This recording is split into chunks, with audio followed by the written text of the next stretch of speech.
Bonjour, bienvenue sur la chaîne Que veux-tu qu'on dise. Aujourd'hui, je vais commenter un film intitulé Wild Things. Wild Things est un film américain de 1998, un thriller plutôt dramatique. Ce film raconte l'histoire d'une belle jeune fille riche qui tombe soudainement amoureuse de son professeur.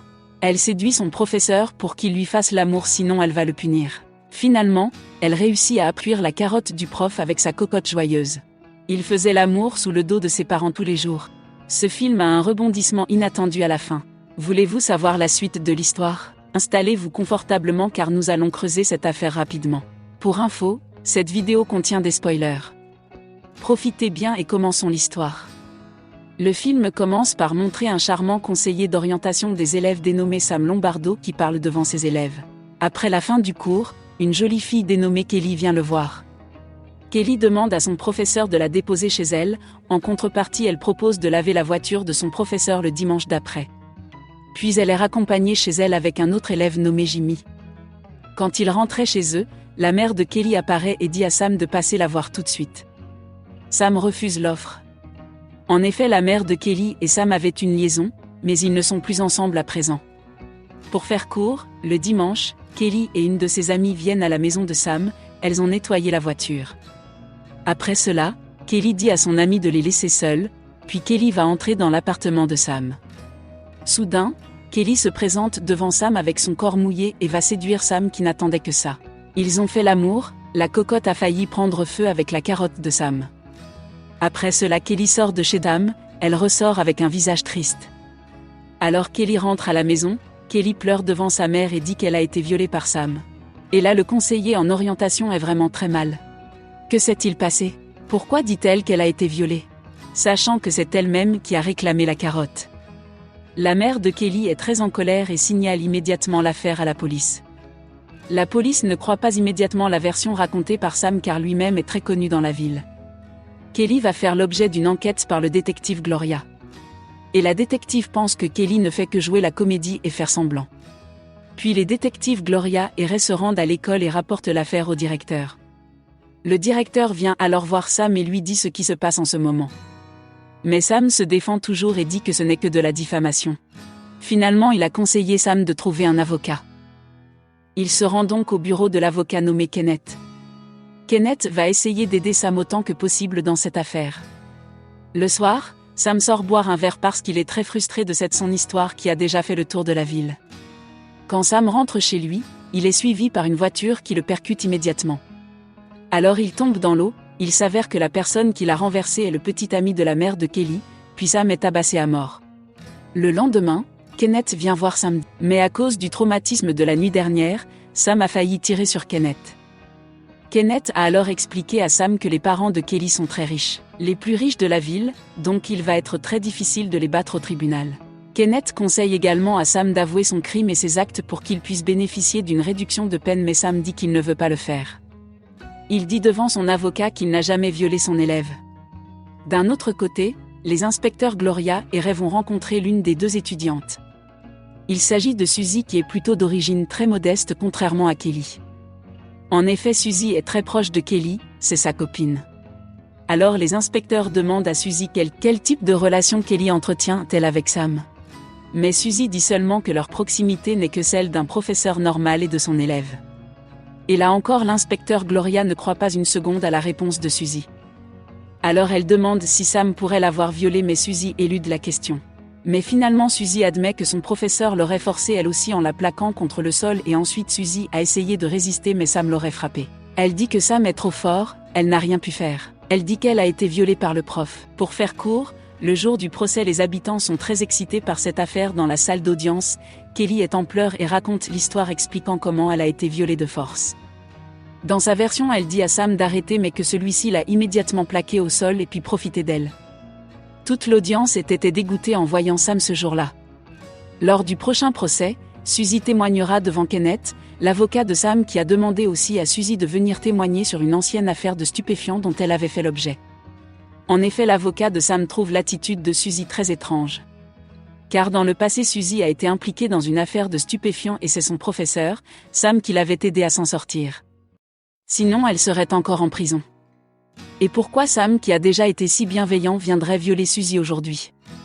Et les gens se demandaient quel est l'intérêt de Suzy à calomnier son professeur. Grosse incohérence. Finalement Suzy fait tomber le rideau de mensonges. Suzy a avoué que Sam ne l'a pas violée et qu'il n'a pas non plus violé Kelly, elle a fait tout ça parce que Kelly lui a donné de l'argent. Elle a donc été corrompue par Kelly qui est très riche. Suzy raconte devant tout le monde que Kelly aime vraiment Sam. Mais Sam est son professeur donc elle ne peut pas avoir l'attention de Sam et cette situation met les parents de Kelly en mauvaise posture. Le tribunal décide que Sam est innocent, les parents de Kelly vont devoir payer une compensation à l'accusé Sam pour diffamation. Les dommages sont estimés à 8,5 millions de dollars. Bien que Sam soit innocenté et ait reçu beaucoup d'argent, il est quand même renvoyé de l'école et quand il veut quitter soudainement Kelly va se mettre en colère contre Sam. Le soir, Sam s'installe dans sa nouvelle maison mais il sent la présence de quelqu'un car il y a des marques de pas dans la maison. En fait Kelly est là très discrète et elle va lui sauter dessus soudainement pour le pousser dans le lit. Bref ils ont encore cuisiné la carotte dans la petite cocotte à haute température. Et soudain Suzy arrive, elle veut aussi se joindre à la fiesta, alors tous les trois se sont déchaînés 2 petites cocottes en ébullition pour cuire la carotte de Sam Dioula. Sam il a le pognon et en plus de cocottes. Mais revenons au sujet, que se passe-t-il dans ce film? Ils font tout à 3 comme si l'on planifiait tout ça pour soutirer l'argent des parents de Kelly qui sont riches. En effet la source du problème c'est Kelly. Car Kelly elle-même n'arrivait pas à profiter de l'argent de ses parents parce qu'elle est trop jeune et n'a même pas encore terminé le lycée. Et voilà maintenant elle s'amuse en cachette avec 2 autres complices pendant que ses parents sont au boulot. Cependant les 2 inspecteurs Gloria et Ray réalisent qu'il y a quelque chose d'étrange dans l'affaire. Ils ont vite remarqué que Sam, Kelly et Suzy continuaient à se fréquenter en douceur. Gloria suspecte que les 3 protagonistes ont tout planifié pour juste soutirer de l'argent auprès des parents de Kelly. Alors l'inspecteur Ray commence à chercher des informations, il rencontre Kelly et lui demande d'être honnête et d'avouer que les 3 travaillaient ensemble mais Kelly a esquivé la question puis Ray s'en va. Ray va ensuite rencontrer Suzy et lui demande également de dire la vérité mais Suzy refuse de parler. Et finalement Ray va lui montrer un papier qui prouve que Sam a transféré une grosse somme d'argent sur son compte à l'étranger. Ray va manipuler Suzy en lui faisant croire que Sam et Kelly vont se barrer avec tout l'argent et qu'ils projetaient se débarrasser de Suzy si elle ne parlait pas. Alors Suzy panique et se rend immédiatement chez Kelly pour avoir le cœur net et il s'avère que Ray l'a suivi. Une fois chez Kelly, les 2 copines appellent Sam qui leur dit de se calmer et de ne pas paniquer mais Suzy devient hystérique parce qu'elle a peur d'être trahie. Suzy va gifler Kelly et elles ont commencé à se battre, Kelly a failli tuer Suzy. Mais heureusement elle est parvenue à calmer Suzy et les 2 filles s'embrassent. Suzy et Kelly vont se réconcilier en se réchauffant mutuellement les 2 cocottes chaudes. De l'autre côté Ray est en train d'enregistrer tout car il est très surpris de voir ce que font les 2 filles. Alors Ray va montrer finalement la cassette audio à Gloria, sa collègue, mais il se fait engueuler par sa chef qui va l'accuser de non-respect de la vie privée des gens mais Ray ne veut pas lâcher l'affaire et continue à enquêter. Et puis la scène se déplace sur un soir où Kelly et Suzy vont à la plage. Suzy est très ivre et soudain Sam arrive et dit à Kelly de prendre un plastique puis Sam emmène Suzy dans un endroit pour l'éliminer. Kelly a très peur parce que la voiture qu'ils ont utilisée pour transporter le corps de Suzy est la sienne. En fait c'est la voiture de sa mère qu'ils ont utilisée pour jeter le corps de Suzy dans un marais. Le lendemain, Ray se rend chez Kelly. Mais Kelly le met immédiatement à la porte. Puis Ray se rend chez Suzy mais elle n'est pas chez elle alors il soupçonne que Suzy a été tuée. Ray va rencontrer alors Jimmy qui était également avec ami de Suzy. Et Jimmy l'emmène à la plage, soudain Ray trouve 2 dents dans le sable et suspecte le meurtre de Suzy. La plage fait l'objet d'une enquête plus poussée de la part de Ray, le patron soupçonne que le coupable est Kelly. La chef interdit donc à Ray de continuer cette enquête car elle peut nuire à la bonne réputation de l'entreprise de la riche famille de Kelly. Mais Ray estime que c'était l'œuvre de Sam et que Kelly pourrait être la prochaine victime.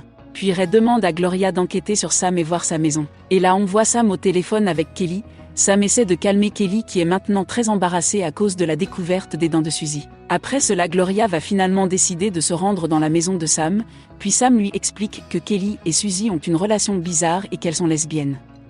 Sam fait cela pour vilipender Kelly dans les yeux de Gloria puis Sam va même raconter des choses que Kelly n'a jamais faites. Gloria appelle alors Ray et elle dit que Kelly est la personne qui aurait tué Suzy mais Ray ne croit pas cette version alors il va directement chez Kelly. Lorsque Ray entre dans la maison de Kelly il y a eu 3 coups de feu et Ray reçoit une balle dans le bras gauche tandis que Kelly est abattue d'une balle dans la poitrine. Après avoir retrouvé ses esprits, Ray dit que Kelly lui a tiré dessus en premier et qu'il l'a tué par légitime défense donc il n'y a pas de charge qui puisse le faire emprisonner. Mais Ray devrait être viré de la police pour ne pas avoir obéi aux ordres de ses supérieurs qui avaient dit d'arrêter d'enquêter sur cette affaire. Puis la scène se déplace à la mer où Sam est en train de se faire plaisir. Lorsque Sam retourne dans sa piole, nous voyons quelque chose de surprenant car il s'avère que Sam est de mèche avec l'inspecteur Ray. Donc l'inspecteur Ray n'est pas clean et doit être exclu de la police et quitter la ville. Mais là Sam est très triste parce que Ray a tué une innocente. Kelly devrait aussi être avec eux. Ray demande aussi sa part du pognon mais Sam dit que cela prendrait 2 jours pour transférer l'argent sur le compte de Ray. Finalement Sam invite Ray à se détendre sur un bateau au milieu de la mer. Et pendant la navigation Sam dit à Ray de tendre les voiles du bateau qui sont lâches mais soudain, Sam fait tourner son bateau et fait tomber Ray dans la mer. Mais Ray a réussi à s'accrocher et parvient à tenir la corde pour revenir sur le bateau. Ray attaque immédiatement Sam mais soudain Ray reçoit une flèche dans la jambe et c'est Suzy qui a tiré.